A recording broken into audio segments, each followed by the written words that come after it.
Nos duele, amigo, hasta los huesos y se endurecen nuestras entrañas por la injusticia, la cobardía nos va invadiendo la hipocresía. Hay tanta bronca acumulada, tanta traición disimulada, que se nos cierran hasta las manos y el desencanto nos va quietando. Hay que seguir andando nomás, hay que seguir andando, hay que seguir andando nomás, hay que seguir Arturo, andando. muchísimas gracias por recibirme en tu casa, estoy muy agradecido, y esto hace mucho tiempo lo hemos hablado, la posibilidad de encontrarnos y poder hacer este camino de desarrollo de vida, ¿no? Sí, yo también. Creo que no es que uno no estamos improvisando, estamos queriendo hablar de vida. Y estamos queriendo hablar de una persona que fue clave, fue trascendente e importante para un momento de la iglesia fundamental, Sí, en cuanto a su pastoral, sí, en cuanto a la dedicación, en cuanto a poner una atención muy especial y preferencial por el pueblo riojano. el compromiso. Claro. Entonces por eso se trata de vida, y se trata de una existencia, y se trata de una vida hecha y derecha. Por tanto, por eso es complicado hablar no estamos haciendo un relato, estamos haciendo memoria. Estamos haciendo una memoria que encima es una memoria no solamente individual, experiencia personal, sino también una memoria colectiva, comunitaria y eclesial. Sí. Estas tres características son fundamentales para poder hablar de la personalidad de Angelelli. Sí. Yo vengo como persona ahí cuando chico, de una familia campesina, Ajá. de una familia que vivía del autoconsumo, una familia profundamente cristiana, Sí. religiosa, Ajá. fruto de una evangelización misionera. Por eso creo que coincidentemente hoy estar con los misioneros pasionistas o peregrinos pasionistas condice y tiene mucho que ver con otro momento de mi vida al principio. Ajá. Porque digo que venía de una comunidad cristiana, que era mi familia, perteneciente a una iglesia misionada por dominicos, por jesuitas, por Sí. distintos grupos de congregaciones religiosas que iban tipo misionero a mi zona, a mi región, que es el oeste riojano, para adoctrinarnos. Sí, a la búsqueda, Así ¿no? se decía. Ajá. Y entonces yo entré al seminario con esas educaciones, digamos. Entraste en el seminario menor. Claro, entré al seminario menor siendo chico. No hice la primaria, sino que hice el final de la primaria y luego el secundario completo con sexto año humanista. Un secundario de corte humanista. Sí. Así que y luego los dos niveles de filosofía y teología ya en el seminario de Córdoba, el metropolitano de la ciudad de Córdoba. Ajá. No, me quedaba con esto, ¿no? Todo esto inserto en el Concilio Vaticano. No, o lo sea, que pasa es que vino posteriormente. Ah. Voy a transitar un poquito más, porque el conocimiento de Monseñor Angelelli, el primer contacto con él es porque Monseñor Angelelli había sido designado ya obispo auxiliar en Córdoba Sí. por el Papa de esa época, fue designado obispo auxiliar. Él era cura obrero, porque trabajaba en la parroquia de Cristo Obrero en Córdoba, Ujú. y ahí lo designan obispo auxiliar. Sí. Y no sé por qué necesidades el seminario de Córdoba, el metropolitano, carecía de rector. Ah, mira. Así que el arzobispo de Córdoba lo designa rector provisorio, no sé cómo es, a Monseñor Angelelli. Sí. O sea que viene a ser el rector en los últimos, el director del seminario en los últimos años nuestros. Ahí está. Estamos hablando del 68. Ah, ahora está. Sí, sí. Hablamos de 1968, Ujú. porque ese fue el último año, cuando yo estaba en cuarto año de teología ya. Monseñor Angelelli vino a ser el rector, y nosotros, el grupo mío, que era un grupo bastante numeroso, le planteamos a él nuestras ganas de no estar más en el seminario, ahí en las paredes del seminario, Ujú.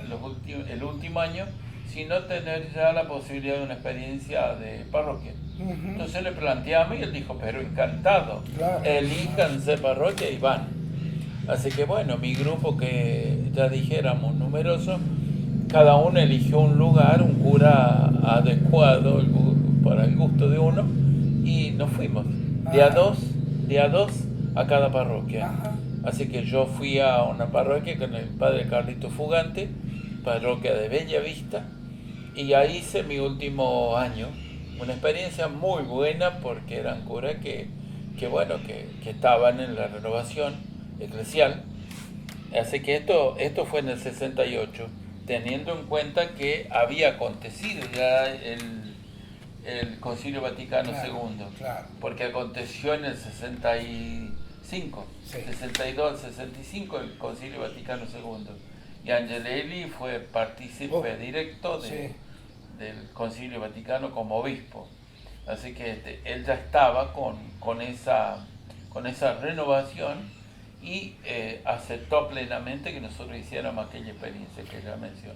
Sí, como una experiencia también de avanzada, parece, ¿no? Como que no existía ese tipo de experiencias, y que él enseguida se dio cuenta que esto era también un movimiento de ir hacia adelante, ¿no? Sí, sí, sí.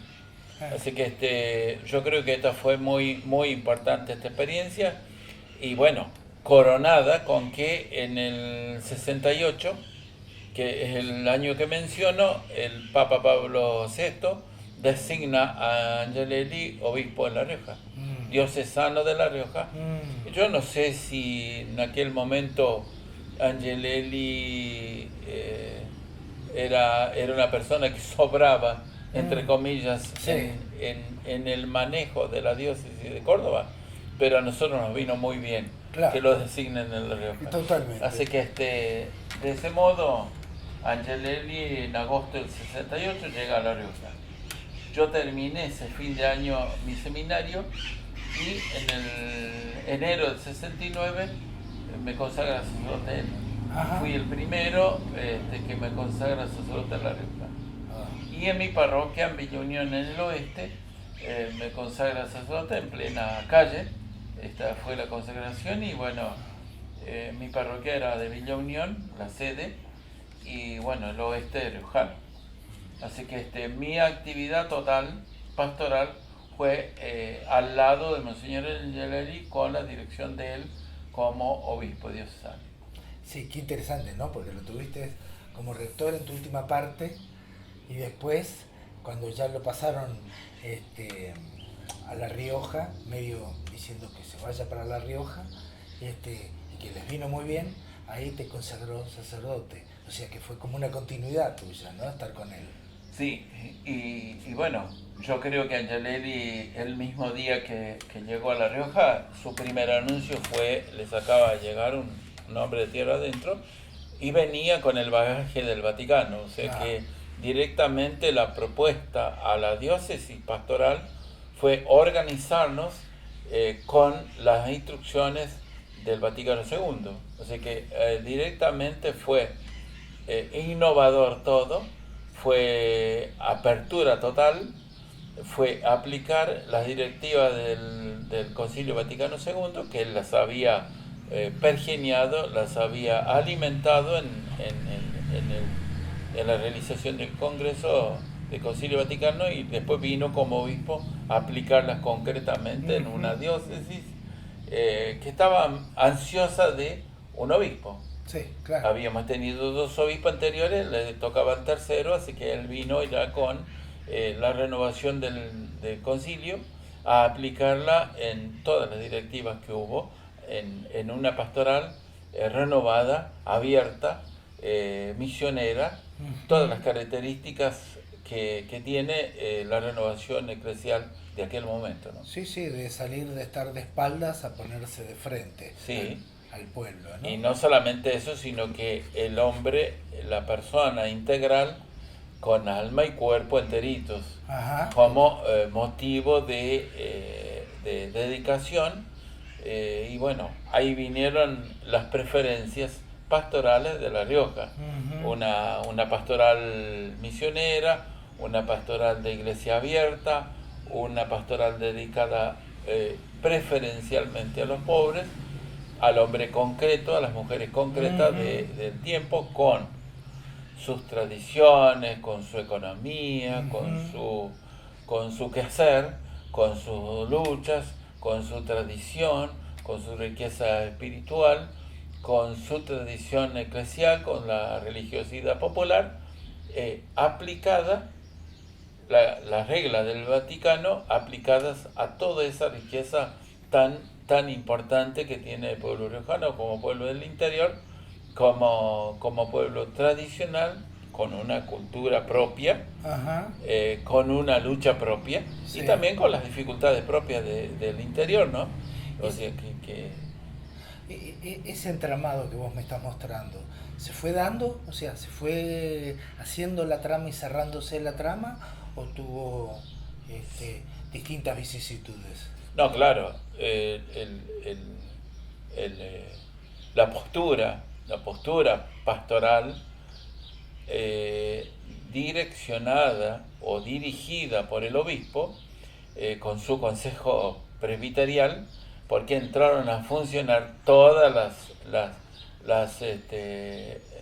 las actividades pastorales de la diócesis, que las monjas, que los curas, que los laicos, y con herramientas nuevas como la jornada diocesana de pastoral. Ujú. Y esto renovó profundamente el quehacer Ujú. pastoral de la diócesis. Tan es Ujú. así que una interrogación importante que se lanzó a la mesa fue: ¿qué es tu misión, Iglesia Particular de La Rioja? ¿Cuál es tu misión? Ajá. ¿Qué dices de ti misma y cuál es tu misión? Ajá. Así que puso en asamblea, Claro. se puso en asamblea todas las actividades pastorales, las cofradías, todo el mundo a laburar y a ponerse a tono ante esta pregunta. Claro. Iglesia Particular de La Rioja, ¿qué dice de ti misma y cuál es tu misión? A descubrir cuál es la misión. Sí, sí. Entonces, ciertamente esto trajo un movimiento fenomenal que tenía que ver con la vida de la gente. Por tanto, tocó las carestías de agua, tocó la distribución de la tierra, Ujú. tocó los quehaceres laborales de la gente, tocó las dificultades también que todos teníamos, que los Ujú. riojanos tenían, Sí, en sí. sus distintos ámbitos. Por ejemplo, los llanos con sus particularidades, el oeste con sus particularidades, el norte también. Por tanto, tocó a los aceituneros, tocó a los terratenientes, tocó a los que criaban vacas, tocó el tema del agua, tocó el tema de la distribución de la tierra, tocó el tema de cómo hacíamos las fiestas del Señor de la Peña, las fiestas religiosas, porque Angelelli se metió en todo. Sí, parece que la pregunta era una pregunta de una profundidad inmensa, hizo brotar todo lo que estaba subyacente ahí, permanentemente. Sí. Además de esto, creo yo que otro fenómeno que ocurrió es que Angelelli, llegado a La Rioja, puesta en marcha esta nueva pastoral diocesana, empezó a ser atractivo. Ujú. Entonces empezaron a llegar y a preguntarnos, pues yo estuve en los más cercanos del obispo porque era vicario de la zona norte, Ujú. como decanato norte, tenía 4 vicariatos en la diócesis, en la organización nueva, entonces nos enteraba mucho de lo que sucedía.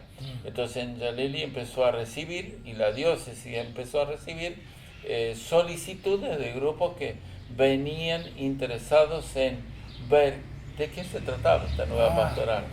Entonces empezaron a aparecer grupos religiosos, grupos de monjas, grupos de congregaciones religiosas, así aparecieron los capuchinos, los jesuitas, las religiosas azules de la Inmaculada Concepción, o sea que un grupo nuevos que venían a aportar su idea y su ansia de vivir una pastoral diferente, una pastoral encaminada desde el Vaticano. Por tanto, esto enriqueció, pero empezó a alertar también a otra gente. Claro. Las vicisitudes empezaron de bien pronto, hubo dificultades, así que internamente al mismo cuerpo presbiterial, el mismo cuerpo diocesano empezó a tener algunos remozones. Por ejemplo, algunos de los curitas que no les gustaba lo que Angelelli proclamaba, no les gustaban las formas, sobre todo, los modos. Sí. Y entonces se empezaron a retraer, empezaron a resistirse, y así como eso, también en otros ámbitos, porque empezó Angelelli y como parte de la pastoral diocesana a plantear el tema de la tenencia de la tierra, el tema de la tenencia del agua, el tema de las distintas actividades laborales que eran injustas. Entonces empezó a interesarse todo eso y empezó a decir, bueno, este cura se está pasando de raya. Sí, me quedo en esto de estos curitas que no entraban, o por lo menos se retraían. ¿Era la velocidad de Angelelli o era la velocidad con el tema, o era el tema que también que ponía Angelelli? O sea, ¿cuál eran? Porque yo lo siento... A mí me gustó mucho, como respuesta me gustó mucho lo de la flota de ayer, ese ejemplo que ayer salió. La flota, ¿cuál es la velocidad de la flota? Sí. Angelelli decía exactamente lo mismo. Es el pueblo que camina. Sí, entonces, los que van adelante no tienen que arrastrar a los que van atrás. ¿Cuál es la velocidad que debíamos tener? Es cierto que se radicalizó la postura. No era una postura cualquiera. Se radicalizó y cada vez más. Entonces, en esa radicalidad que empezó a tomar la postura diocesana, hubo gente, cura, acá hay que hablar de nombres concretos. El vicario mismo, que era un hombre bastante grande ya, empezó a decir, bueno, a mí esto no me está gustando, no le gustaba el ritmo, no le gustaba la velocidad, no le gustaba la inclusión, la apertura, porque Angelelli, amigo del director del diario, del diario El Independiente, así se llamaba el diario que había, uno de los diarios, y ese hombre, el director de ese diario, se declaraba ateo. Entonces, ¿cómo puede ser que ese hombre estuviera tan metido dentro de la actividad pastoral? Empezó a publicar, empezó a interesarse, y Angelelli decía, no, si somos todos hijos de Dios, claro. ¿Cómo la iglesia no puede decir no me gusta? Sí. Porque se dice ateo y es más cristiano que cualquiera, claro. Porque sus actitudes no eran anti-evangelio, sino más evangélica que nada. No, claro, porque era parte del pueblo.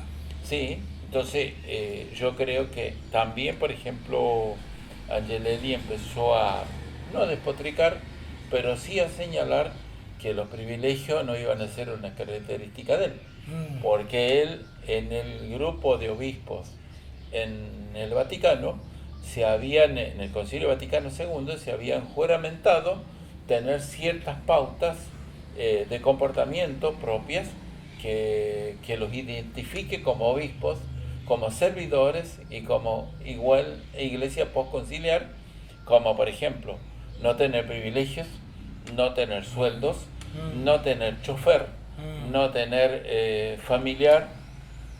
Viste que los obispos, por lo menos yo, mi experiencia en Córdoba, el obispo de Córdoba tenía familiar. Un tipo que le andaba atrás, o chofer, con gorra y todo, le manejaba el vehículo. Entonces Angelelli dijo, no, había un señor que en La Rioja trabajaba como chofer, designado y pagado por el Estado. Entonces Angelelli dijo, no, que haga otra tarea, yo no lo necesito como chofer. Claro. Eran decisiones muy profundas. Entonces Ramón Cortés, que sí se llamaba el chofer, fue a hacer otra tarea, de portero, de alguna otra actividad en la curia, y no de chofer. Así que Angelelli manejaba a él su vehículo. Y en todo caso, le acompañaba a alguno de nosotros, pastoralmente hablando mucho más adecuado. Sí. Y renunció a, creo que había como un sueldo del Estado. No era que Angelelli se peleó con el Estado, no, dijo yo no quiero esa plata, no quiero ese sueldo. Así que yo creo que estas son cosas muy claras y que había otros sacerdotes que estaban comprometidos, como por ejemplo el capellán del ejército, que siempre hubo, capellán del Selpa. Claro. Sí. Entonces a ellos les removía el piso. Claro. Que Angelelli diga esto es antievangelio, el recibir una remuneración tan alta con grado y todo. Angelelli no quería saber nada con eso, así que... ¿Una suerte de opción por los pobres o era un inicio de una nueva mirada de cómo se tiene que leer el Evangelio? No, una de las preferencias, una de las opciones preferenciales fue por los pobres. Claro. Entonces el obispo tenía que dar ejemplo. Es hermano entre muchos, por tanto el primero que daba ejemplo era él. Así que no era que vivía por diosero, No. pero sí austero. Claro, Sí austero, Claro. y sí pobre, y sí servidor. Y el servidor no se pone arriba, se pone a la par, en todo caso. Entonces, esto es otra de las formas, con un oído a la gente y otro el Evangelio. ¿Qué dice el Evangelio de cuál es la imagen del pastor? La de Juan Bautista, ¿no? Así que esto era característica de esta nueva pastoral diocesana. Sí, ahí ya estoy sintiendo la tensión, ¿no? Porque ya aparecieron algunos sectores o de la curia o del obispado que también empezaban a tener, hasta curas, que decían, no sé, no me gusta esto que vos me dijiste de los capellanes, y ya había empezó a haber una tensión, como que esto no sé, no me va. ¿Y qué pasó con esa tensión? No, yo creo que una de las cosas que sucedió es que en el 71 ya el gobierno provincial le clausuró la radio dominical al obispo, porque la palabra del obispo se escuchaba fuerte por la radio LB14, que es la radio de la ciudad de La Rioja, que se escuchaba en toda la provincia. Así que los domingos se transmitía desde la catedral y era la palabra del obispo. Y toda la provincia estaba atenta a la palabra del obispo. Esta palabra del obispo, muy contundente, muy concreta y real, empezó a molestar, empezó a crear resistencia, y esta clausura de la radio momentánea que fue, porque en el 73, cuando volvió el gobierno, lo volvió a tener la palabra otra vez, pero de todos modos esta clausura empezó a dar voz a aquellos que no les empezaba a gustar y aquellos que decían el obispo y los curas se están metiendo mucho en otros ámbitos, ellos tienen que volver a la sacristía, esta manera de pastoral está cambiando, ¿no?, las costumbres, este obispo se empieza a parecer más como una desviación, como un cambio de nuestra manera de hacer las prácticas religiosas, empezó a no gustar, empezó a molestar también las amistades, parecidito a Jesús cuando sus amigos eran los pecadores y los fariseos. También entraban dentro del ámbito pastoral de la diócesis los que se consideraban ateos y que eran amigos del obispo. También el obispo empezó a cuestionar el tema del casino,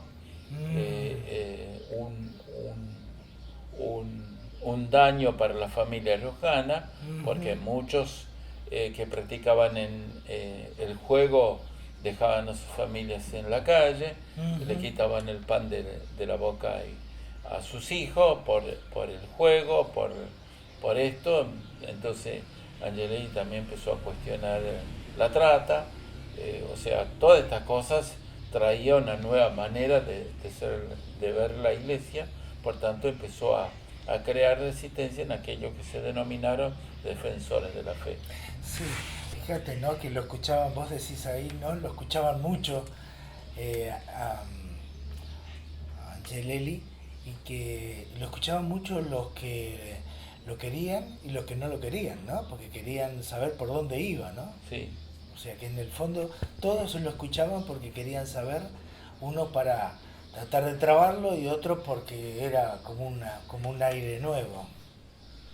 Claro, además yo creo que en la época había otros grupos autodenominados religiosos de renovación, que por ejemplo la tradición familia y propiedad apareció también por La Rioja. Angelelli no le salió a Cruci a prohibirlo. Eso de tradición familia y propiedad empezaron a proclamar sus cuestiones en la calle pública, pero Angelelli fue contundente en cuidar la pastoral diocesana. O sea que no que le cayó gracioso esta presencia, le cayó medio pesada, ¿no? Sí, porque claro. en La Rioja teníamos la versión local de esta misma postura religiosa, política, ¿no? Sí, sí. Y ahí aparecieron los Cruzados de la Fe, Claro, sí. que tomó cuerpo sobre todo en Anillaco, que es una localidad de la costa de La Rioja, de la zona de la costa del Velasco, y tomó cuerpo ahí, pero había versión de estos Cruzados de la Fe también en la ciudad de La Rioja, algún profesor, algún persona de reparticiones que tomaron parte en estos grupos de Cruzados de la Fe. Así que esto empezaron a soliviantar a todos aquellos que les caía pesada la pastoral diocesana, les caía pesada la postura eclesial, la exigencia del obispo, y la exigencia de los curas que estábamos enrolados en lo que llamaban el tercermundismo y todo eso. Si bien Angelelli nunca nosotros como cuerpo presbiterial estuvimos enrolados en el movimiento, pero coincidíamos plenamente, o sea que no estaban desajustados identificándonos. Sin embargo, nosotros nunca firmábamos pronunciamientos porque nos parecía tonto, pero sí compartíamos las ideas, sí compartíamos el movimiento sin estar enrolados. Así que los que empezaron a agruparse como defensores de la fe tenían razón, porque la iglesia diocesana estaba creando un movimiento fuerte. Exacto. De interpretación de lo que es ser cristiano, ¿no? Sí, ahí ahora, antes sentí una tensión y ahora empiezo a sentir una presión, ¿no? Sí. O sea, ya empezó a cambiar algo más todavía. Claro. Entonces esto hizo su eclosión, su culmen en la fiesta patronal del 13 de junio del 73 en Anillaco, donde directamente esta agrupación de Cruzados de la Fe, que ya tenían nombres, enrolamiento, era ya un número determinado de personas que estaban enrolados en este movimiento, que en aquella ocasión el obispo fue para presidir la fiesta patronal de San Antonio en Anillaco. Había ahí un sacerdote viejito, Padre Virgilio, que hacía más de 30 años que estaba como párroco. El obispo no es que lo removió, no, nada que ver, pero sí fue él haciéndose presente en la fiesta patronal, y el grupo de Cruzada la Fe tempranamente empezó a propalar música, marcha, empezó a soliviantar a la gente. Tan es así que cuando llegó el momento de querer salir en la procesión, directamente hubo una sonada e ingresaron de manera violenta y los expulsaron al obispo y a los curas y religiosas que había en ese momento, y laicos que acompañaban al obispo, lo expulsaron directamente a los gritos, a los bocinazos y a las pedradas. Claro. Así que fue violento. Sí, yo sentía, ya fíjate, ahora ya estamos en la violencia, ¿no? Sí. Como se empezó a instalar, digamos, no es suave, porque fue fuerte, fue violenta, pero ya se empezó a instalar esta suerte de pasar de la Cruzada de la Fe a una suerte de liga patriótica, ¿no? Sí. Y además con la complicidad, digamos, porque al padre cura párroco lo metieron junto con todo este grupo, claro, subversivo, digamos, sí, contra sí. del obispo, y bueno, lo hicieron causa común. El padre Virgilio fue el paladín del rechazo al obispo, y no fue así. Pobrecito, el padre quedó ahí en se el medio. sintió. No, porque naturalmente un hombre un cura que vivió 30 y pico de años en una parroquia, se debe a esa gente. Por tanto, sin mucho más miramiento, les merecía sujeción a ellos, y no al obispo que había ido por ocasión para la fiesta. Sí. Tampoco estamos diciendo que el cura tenía su mente desviada hacia las doctrinas que sustentaban los Cruzados de la Fe, sino que de algún modo él le sirvió muy bien para sus fines. Sí, Así que creo que él fue parte obligada de aquella situación. Exacto. Pero fue una sonada muy dura, Sí. porque eso después trajo otras colas, ¿no?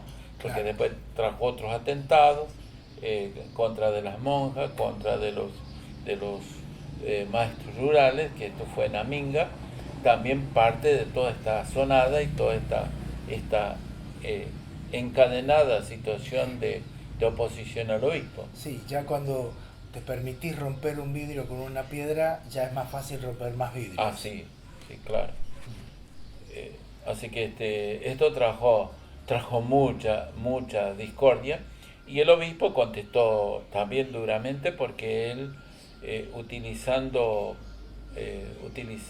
lo que tenía en la mano, los entredichó a estas 13 personas, los entredichó con una sanción canónica de la Iglesia hacia estas personas que se habían insubordinado contra su obispo. Claro. Porque si este grupo se declara religioso, quiere decir que el obispo de ellos también es Angelelli. Claro.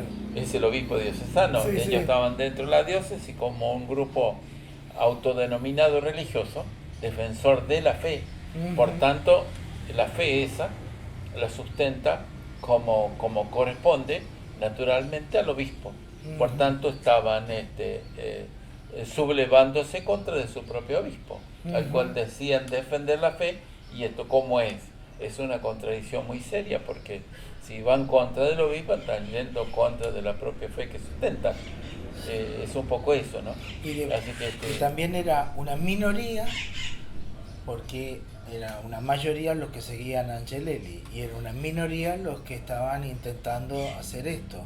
Claro, pero tenía también representantes en el clero. Sí, claro, Tenía sí, representantes en el clero, sí, lo sí. habíamos dicho ya, ¿no? Sí, sí, De sí. que esto trajo la presencia oportuna de Monseñor Saspe, enviado del Papa Pablo VI. Así que vino un delegado papal para terciar o intervenir, mirando, porque recorrió la diócesis Saspe. No es que vino así nomás con un decreto, no, recorrió, entrevistó gentes y dictaminó en nombre de la Iglesia,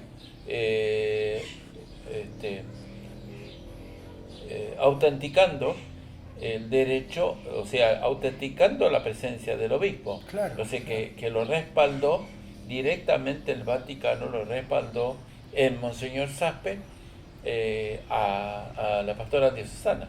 O sea que directamente Saspe pronunció un discurso donde él dijo, si la pastoral de la diócesis es pastoral de la Iglesia, el Papa dice que sí, que esto es pastoral universal, es pastoral particular en La Rioja, pero es la pastoral de la Iglesia.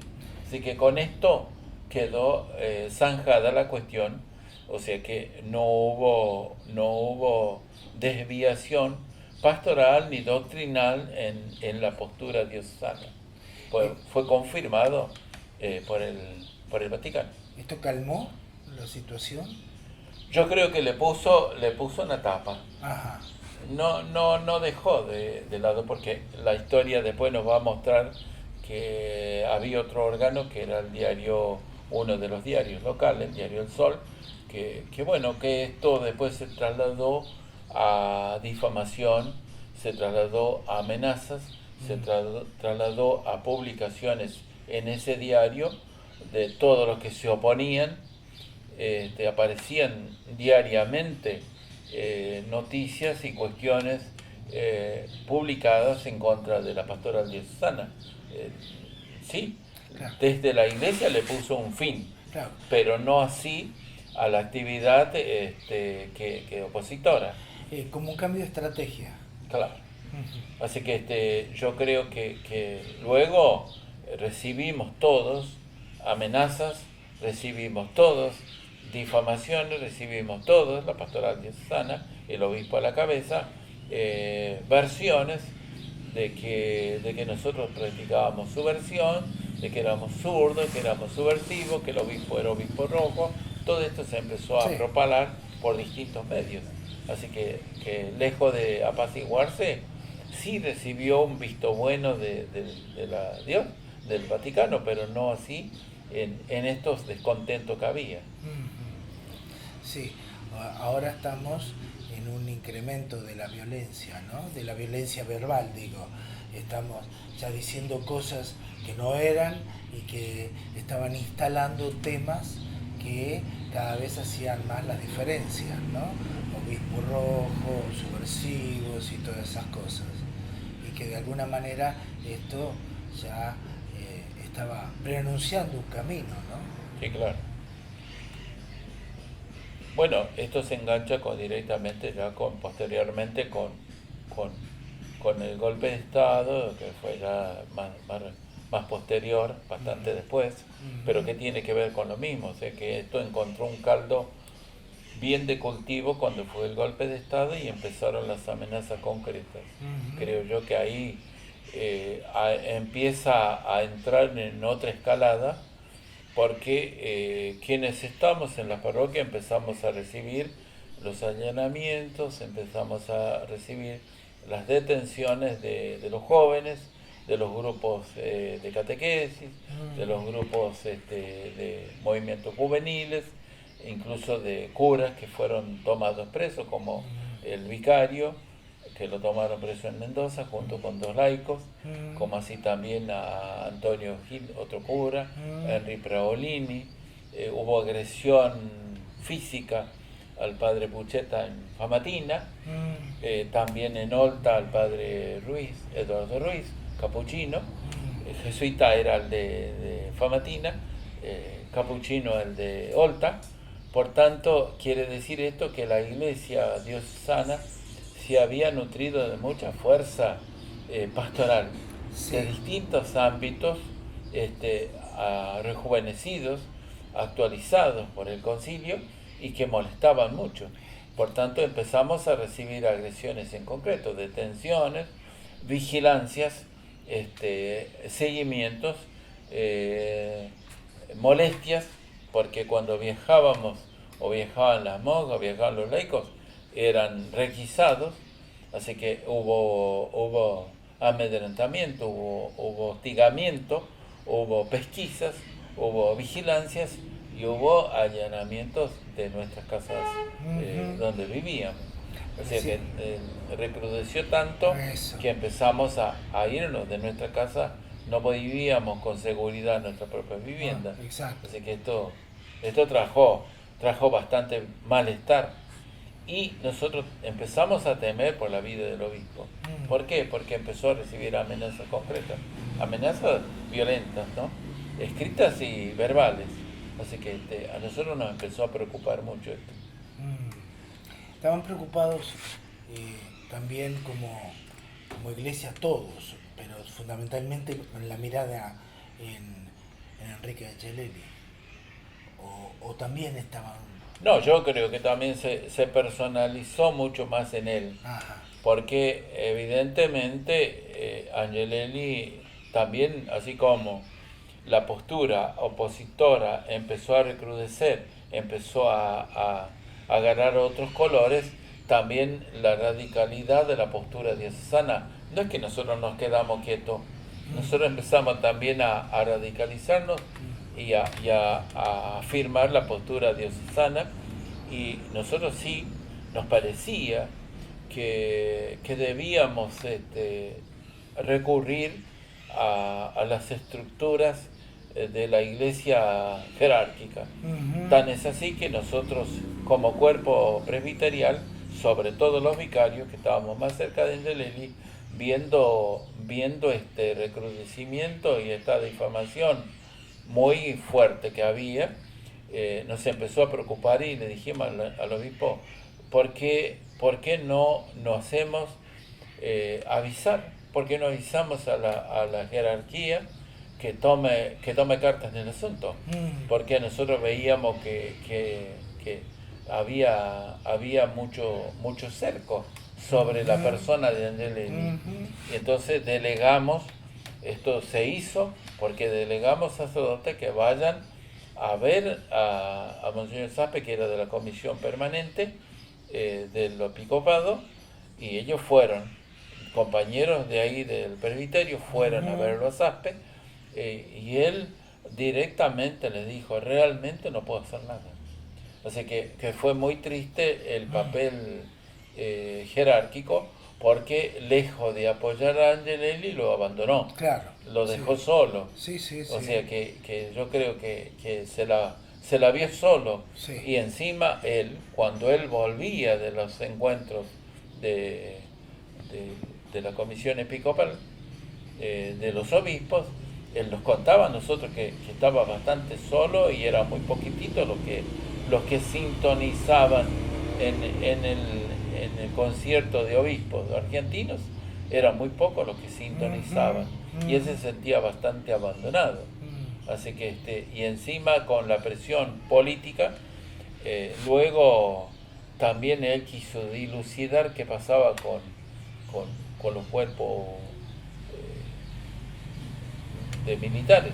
Tan así que se entrevistó con Benjamín Menéndez, el tercer cuerpo, el jefe del tercer cuerpo, y tuvieron una conferencia muy dura, muy fuerte, donde ambos dos se dijeron cosas. Pusieron su posición. Sí. Y Angelelli vino diciendo, está bien dura la mano. Vino preocupado, vino muy preocupado, e incluso advertido por la familia, advertido por nosotros, diciéndole que la mano venía muy pesada. Entonces nosotros con toda libertad le sugerimos poder tomar distancia, ver si no era posible ablandar la mano, saliendo un poco del medio él, Sí. porque bueno, él era muy consciente de que el problema mucho era él. Así Sí, que claro. nosotros le sugerimos, porque tenía mucho nombre como obispo, ya teníamos cierta trayectoria diocesana pastoral, por tanto era posible que Angelelli fuera a algún lugar invitado a pasar alguna temporada. Nos dijo, yo no lo voy a hacer, el que lo quiera hacer que lo haga, pero yo no lo voy a hacer. Es lo que quieren sacarme del medio, y esto no lo van a lograr. Él sabiendo. Sí, sabiendo. Sabiendo en el lugar que se estaba poniendo. Sí, claro. No, porque además yo vuelvo a reiterar que las amenazas eran concretas, eran reales y verdaderas, o sea que no es que inventamos una persecución, fue una persecución cruenta, difícil. Y luego ya vinieron las cosas más duras aún, porque había él nos contó, le había llegado un listado de ejecuciones. Estamos hablando en otros términos y estamos hablando de otro momento Sí. político del país, Sí. cuando empezaron todos los secuestros y todas esas cosas. Así que él tenía ya clarito que le habían amenazado, que le iban a tocar donde le duela, que eran los curas, las monjas o algún laico. Así que esto es lo que trajo posteriormente la ejecución de los dos curas de Chamical, la ejecución de Wenceslao Pedernera, laico, y le tocaba a alguna monja que también estaban bastante preocupadas, los cuerpos religiosos de monjas, porque supuestamente también les tocaba. Y él dijo, bueno, ahora me toca a mí. Así que esto trajo el desenlace final, ¿no? En ese algo me toca a mí es como una decisión, ¿no? Como una elección tan profunda. Vos hace un rato comparaste con la posición de Jesús y también lo siento parecido, ¿no? Con esto de decir, bueno, ahora me toca a mí. Sí, claro, yo creo que está contado esto de locura de Chamical, pero ciertamente creo que hoy nos dedicamos a la imagen de Nelly cuando nosotros ya estamos hablando de haber acontecido lo del asesinato de Carlos y Gabriel. En esa ocasión nosotros muy cercanamente a él le dijimos, obispo, nosotros tenemos miedo por su vida concretamente. Yo creo que él en ese momento mostró que lo tenía asumido. Exacto. Lo tenía asumido y él dijo, no me voy a ir. Si quieren que me vaya, no me voy a ir. No ustedes, sino los que buscan mi eliminación. No me voy a ir, no les voy a dar el gusto. Así que si me buscan, me van a encontrar. En aquellas ocasiones cuando en esa reunión él agarró un papel, dibujó una espiral y dijo, bueno, fue sucediendo esto, acá están los curitas, acá está el Güense, acá esto, lo otro, tomaron preso así, tomaron preso así, castigaron acá, castigaron aquí, ahora me toca a mí, yo estoy en este punto, y ahí me van a encontrar. Así que creo que por eso la carátula final de su martirio es que fue premeditado, fue avisado, fue proclamado y fue reconocido por la víctima. O sea que él esperaba claramente este desenlace, ¿no? Estas condiciones como necesarias para un martirio, ¿no? Sí, yo creo que por eso la carátula dice fue premeditado, el atentado fue premeditado con previo conocimiento de la víctima.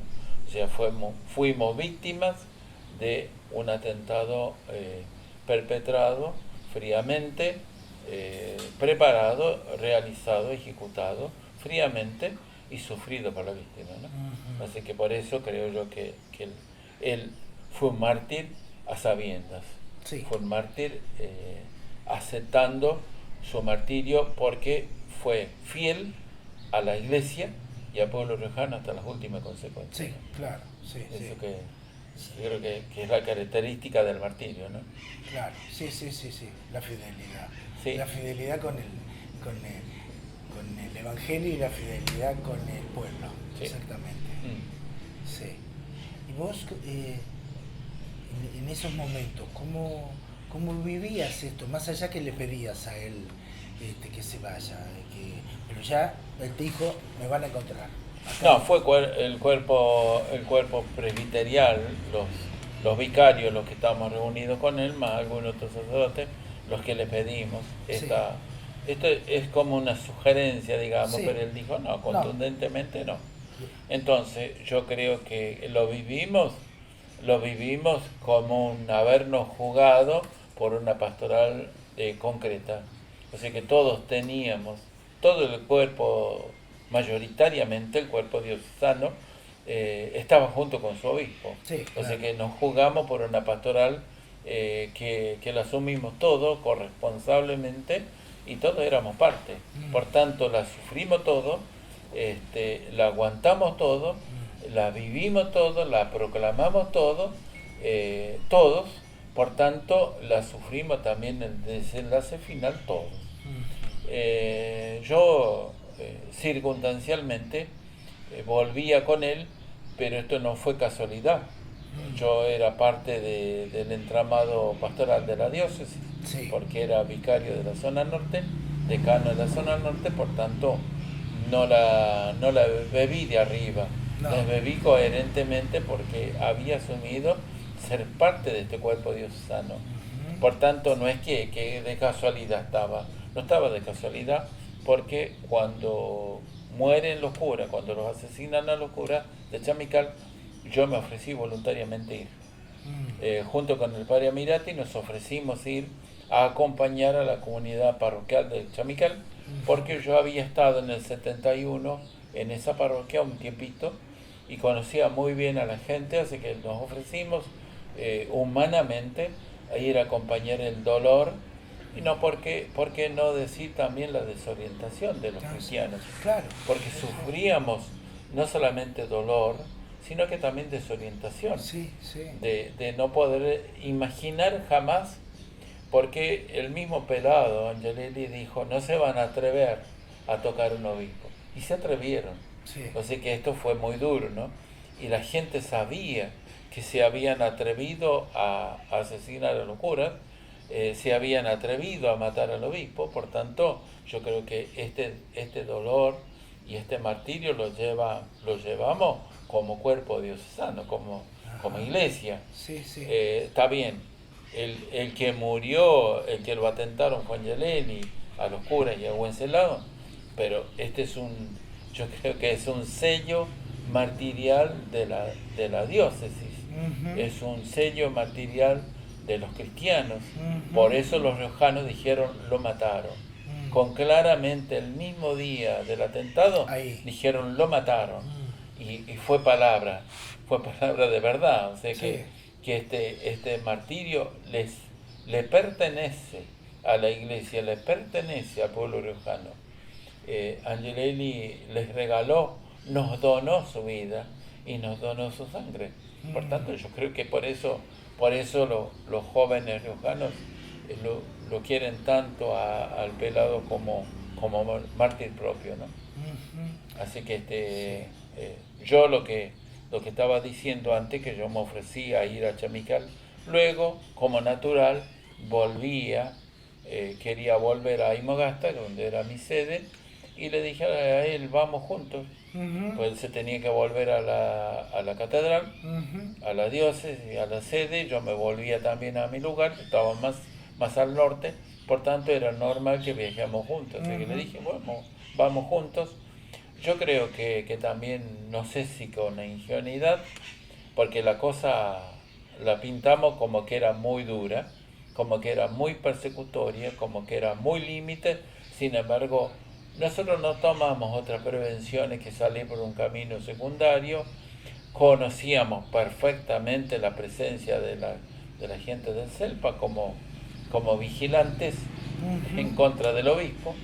Por tanto, todas las cosas que hicimos ese día, que yo hice, por ejemplo, de preparar la camioneta, de controlar el aire, de cargar el combustible, todas actividades normales de un viaje, que yo no creo que hayamos sido ingenuos, conocíamos perfectamente la situación de peligro, porque ya los había matado los curas, así que no era nada extraño que nos pudiera pasar algo. Pero no íbamos traumatizados mirando para atrás, no íbamos. El viaje fue normal, aconteció como ya está dicho públicamente en distintos medios, aconteció el atentado como fue. Por tanto, hay que reivindicar que así fue el atentado, preparado, perpetrado, ejecutado, con mucha complicidad de muchas cuestiones que le costaron la vida de Angelelli y unas lesiones graves a mí, pero que eran coherentes y fueron consecuentes de la postura pastoral. Me pregunto si vos lo decís, está dicho muchas veces, pero me pregunto si ellos creían que también te habían muerto vos. Estaba dicho de antemano, a que me buscan es a mí, decía el pelado, ¿no? Ajá. Por tanto, yo creo que los que colaboramos en la pastoral diocesana, o éramos parte de la pastoral diocesana, podíamos sufrir atentados también. Sí. Pero creo que alguien muy feamente dijo, muerto el perro se acabó la rabia. Uh-huh. Como que lo buscaban en Angelelli. Sí. Porque en un cuerpo la cabeza es fundamental. Totalmente. Así que hablamos de un cuerpo eclesial, hablamos de una corresponsabilidad, hablamos de una animación pastoral, y el obispo en eso es clave. Está bien que digamos, es un hermano, como él se decía, es un hermano entre hermanos, es un par entre pares, pero de todos modos es el obispo. Sí. Yo creo que esta característica Angelelli fue muy celoso de ello. Fue celoso de dos cosas: del respeto y el amor por la Iglesia Universal y su fidelidad a ultranza. Con eso, la imagen de obispo la tenía muy clara, la imagen de pastor, y el pastor va adelante, sí. No va atrás, va adelante. En este reino, el pastor va adelante, es el que abre camino, el que busca los pastos fértiles, el que busca el agua fresca para el rebaño. No quiero ahondar tanto en esto del rebaño, no me gusta mucho la imagen, pero de todos modos la del pastor sí. El pastor que no abandona a sus ovejas, el pastor que busca el bienestar para sus ovejas, el que si le falta una se vuelve, deja las demás en determinado lugar, va en búsqueda de la oveja perdida, extraviada.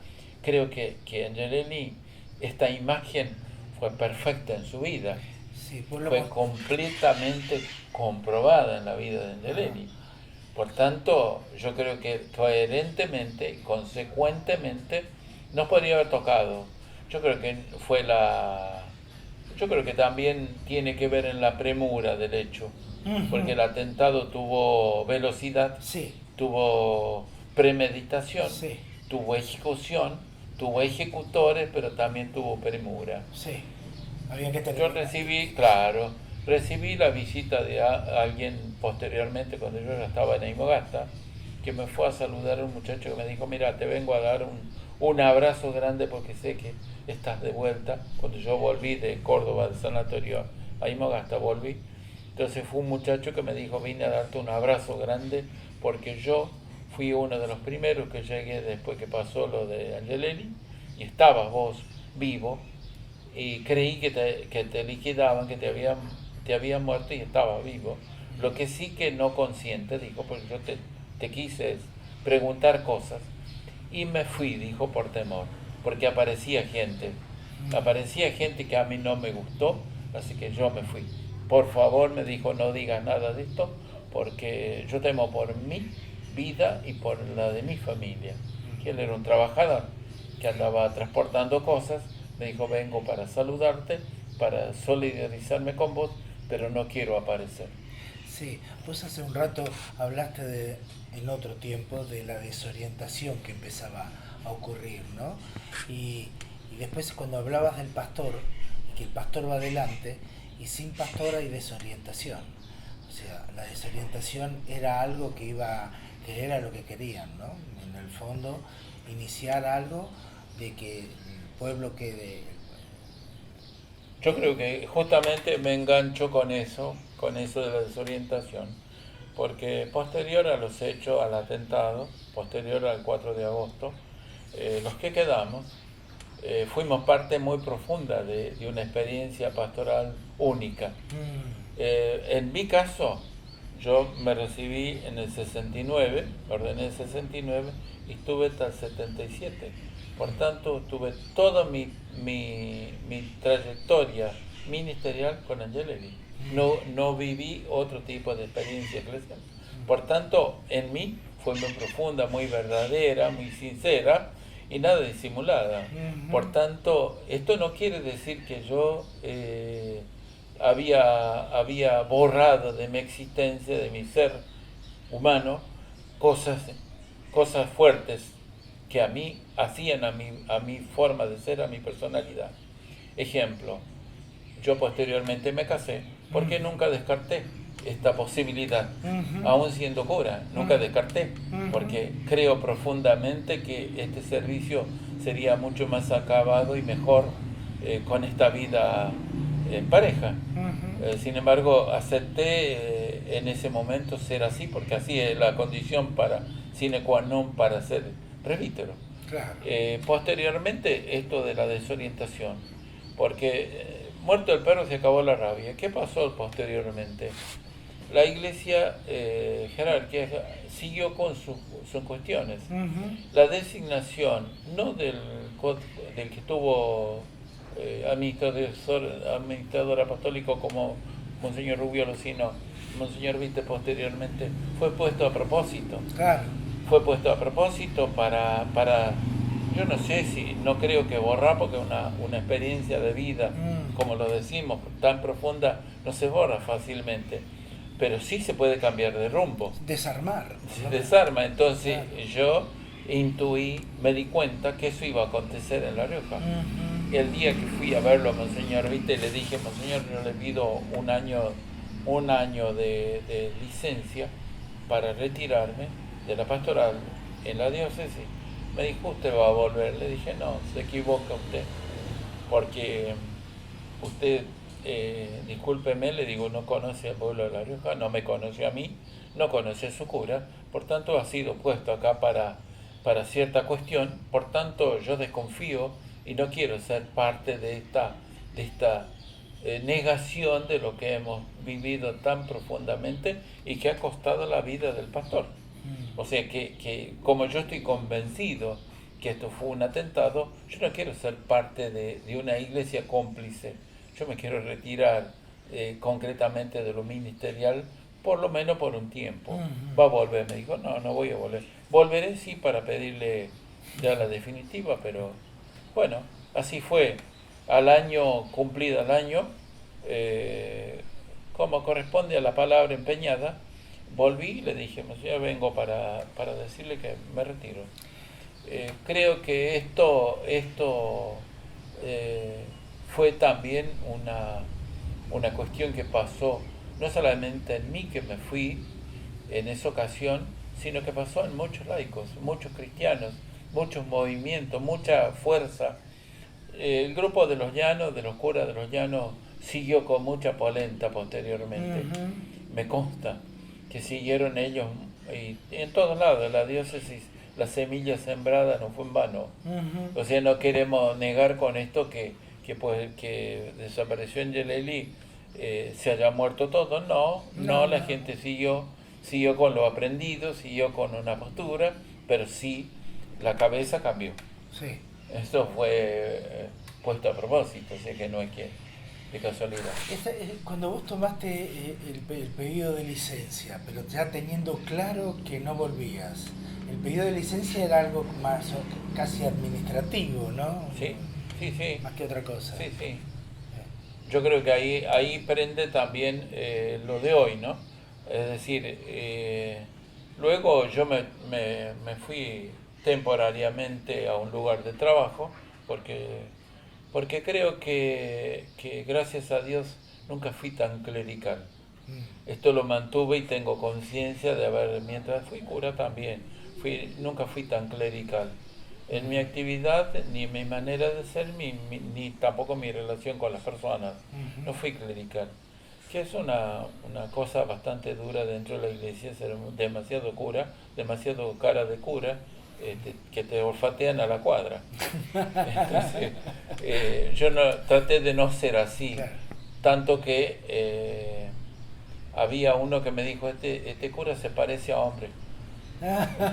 Entonces me parece que esta es la que tiene que ser la característica del servidor. Sí. no diferenciarse tanto del servicio, o sea, Sí. de los servidos.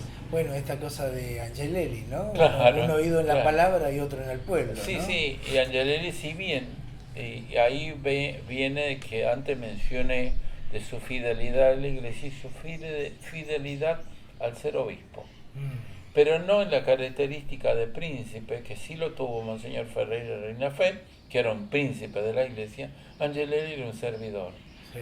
y cocinero, porque Sí. nos cocinaba para los curas. A veces le tocaba a él cocinar el obispado, decía, che, ahora van a comer rico, vengan.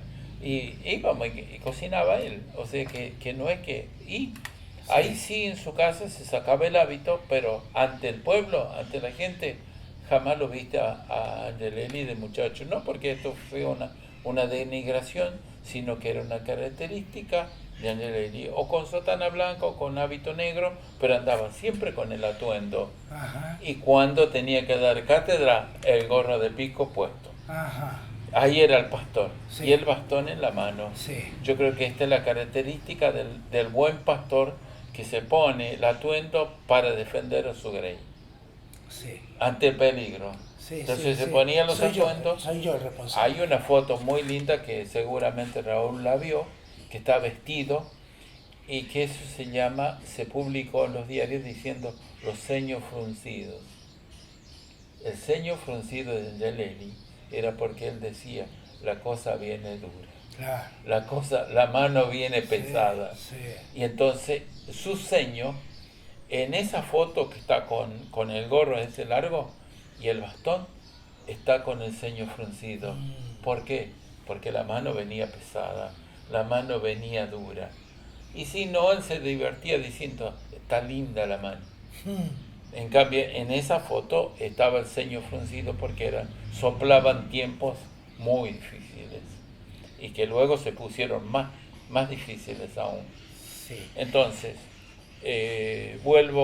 vengo a decir que nosotros luego, yo después de ese tiempito que estuve en el sur, me fui a Buenos Aires, y de Buenos Aires, viviendo con trabajo, no viví clandestino.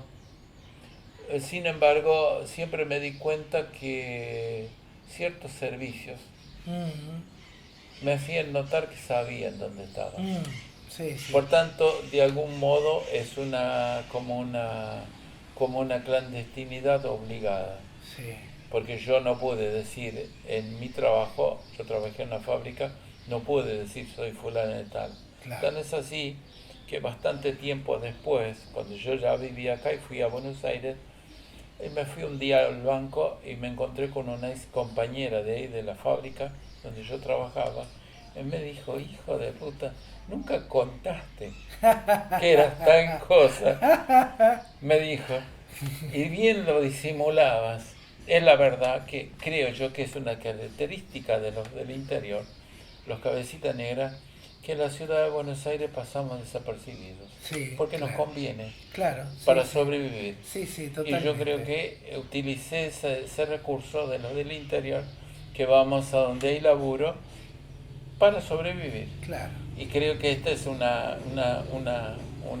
buen recurso del ser humano, decir, me achico donde me conviene. Ajá. Y yo eso lo aprendí en Córdoba. Yo me escolaricé en Córdoba, Sí. y los cordobeses son muy pícaros, son muy chistosos, son muy graciosos y son muy inventores de picardías. Sí, sí. Por Motes. tanto, si vos te calentás, sonaste. Sí, sí, totalmente. Y yo aprendí a no. Así que a mí ningún sobrenombre me quedó, porque yo no me calentaba. Creo que esto me enseñó para la vida. Los cordobeses me enseñaron, me adoctrinaron para la vida, porque los cordobeses se cagan de risa de todo. Sí. Y creo que es muy buena cosa. Totalmente. Tener un buen humor, aunque las papas quemen, tener un buen humor porque te ayuda mejor a vivir.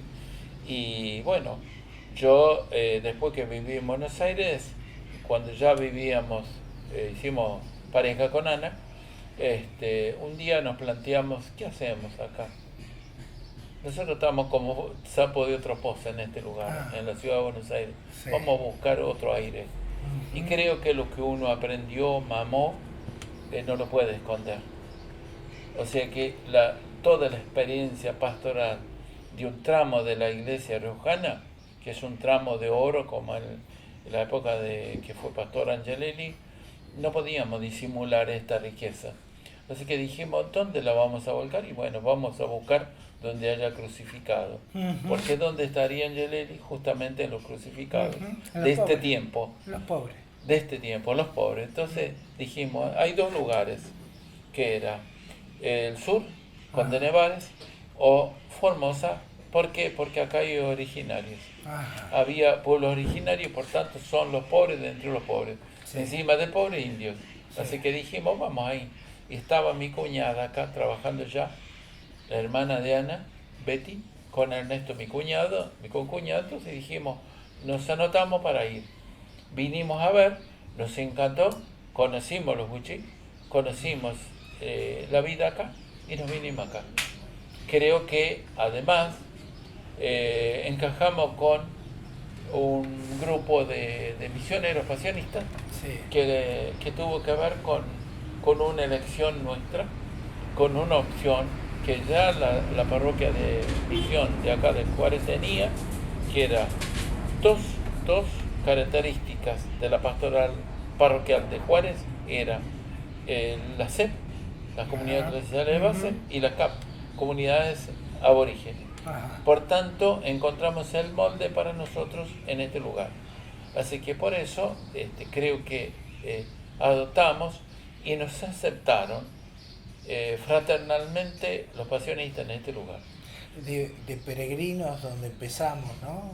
Sí. En La Rioja, peregrinos acá, ¿no? Sí, así que seguimos peregrinando y bueno, encontramos también una fraternidad acá, y ahí tengo que hacer mención del padre Basilio, del padre Juan Ignacio, de Marcelo, hoy, el día de hoy, Eduardo, Juani. Seguimos haciendo fraternidad con ellos y seguimos peregrinando con ellos. Sí. Y creo que las características del peregrinaje de acá justamente nos vinieron muy bien para nuestro peregrinar. El tema de la cuestión indígena, ¿no? De la cuestión aborigen, que es esto, los pobres dentro de todos los pobres, es también para hoy, en este momento, para vos una motivación de salir a buscar. Yo creo que justamente me parece que, yo lo mencionaba al pasar antes, como que uno cuando tiene adquirió un tesoro, es como dice la Biblia, anda preocupado por adquirir una buena perla. Una vez que la encontró, se va contento con eso. Y creo que esto es lo que nosotros, como cristianos, adquirimos en La Rioja. Una perla preciosa y que no es para tenerla escondida. Sí. Y otra cosa que me parece importantísima, y es que yo, como así también Ana, mi señora, y mi familia, no nos alejamos de la iglesia. Somos miembros de la iglesia, miembros activos que quisimos ser de la iglesia, y como misioneros, porque esta es la cosa buena de acá, de Juárez, de la misión pasionista, es que nosotros vinimos y encajamos en una pastoral parecida, eclesial, parecida a la riojana. Totalmente. Parecida a la pastoral diocesana de La Rioja en época de Angelelli, Sí, sí. porque tiene las parecidas opciones, y una de las opciones preferenciales de esta pastoral misionera pasionista es los indígenas, Sí. son los originarios. Sí, sí. No sé si el nombre es el más lindo, originario, indígena, no sé qué, Sí. pero de todos modos sabemos de qué se trata. Sí. Y entonces saber de qué se trata nos hace servidores. Sí. Y este servicio lo hacemos desde los pobres. Sí. Creo que esto es lo que hubiera hecho Angelelli. Ahí hay un puente también en la opción por los pobres. Sí, sí, claro. Sí. Y entonces, como esta parroquia, desde que nosotros vinimos, nos dimos cuenta que encajábamos perfecto y tenía una postura semejante a la de Angelelli, porque Angelelli no se casó con el poder. Era un obispo que se divorció con el poder. Sí. se divorció con el poder y esto le trajo como consecuencia. Y los pastores acá, misioneros, pasionistas, la característica también fue prescindir del poder. Sí, claro. No son un poder, Sí. son un servicio. Son un servicio y a los crucificados. Y una cosa que yo aprendí acá con los pasionistas, que es una característica, y es que yo vengo de una familia muy navideña, de un pueblo muy navideño, como es el riojano, Ajá. con las comparsas, con los pesebres, Ajá. con la pesebreada, Sí. con el nacimiento. Somos muy del niño Dios, Sí. del niño alcalde. Sí. Y acá vine y me encontré con el crucificado. Ajá. Es característica de los pasionistas. Sí. Su cruz grande lo dice. Sí. Yo me acuerdo cuando conocí a los curas pasionistas en Colonia Carol, así una cruz tenían cruzada acá como si fuese una espada. Sí, sí. Y era un crucifijo, Sí. un crucifijo grande que tenían. Y a mí siempre me llamó la atención esto, porque los curas pasionistas de Colonia iban a jugar la pelota con nosotros en el seminario menor de Jesús María, y no se despojaban casi de esa cruz para jugar. No, igual. Así que esta es la característica que yo acá en Juárez encontré de los pasionistas, que apasionados por la cruz, pero por la vida. Sí. Es como una contradicción, porque la cruz parece hablar de muerte, pero habla de un reverso que es la resurrección. Sí, Y exacto. esto es lo que buscamos. Sí. Y creo que esta es la riqueza pasionista. La espiritualidad pasionista es ser fraternos, y creo que esto es lo que nos caracterizó en Juárez. Nosotros con Ana tuvimos la gracia de encontrarnos con los pasionistas que nos dieron la posibilidad de fraternizar con ellos, Sí. de corazonar, como dice,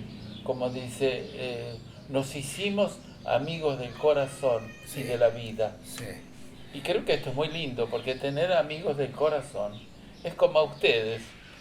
Hoy a vos, a Gabriela y a Raúl, yo los siento amigos del corazón. Y que esto es vida. Sí, claro que sí.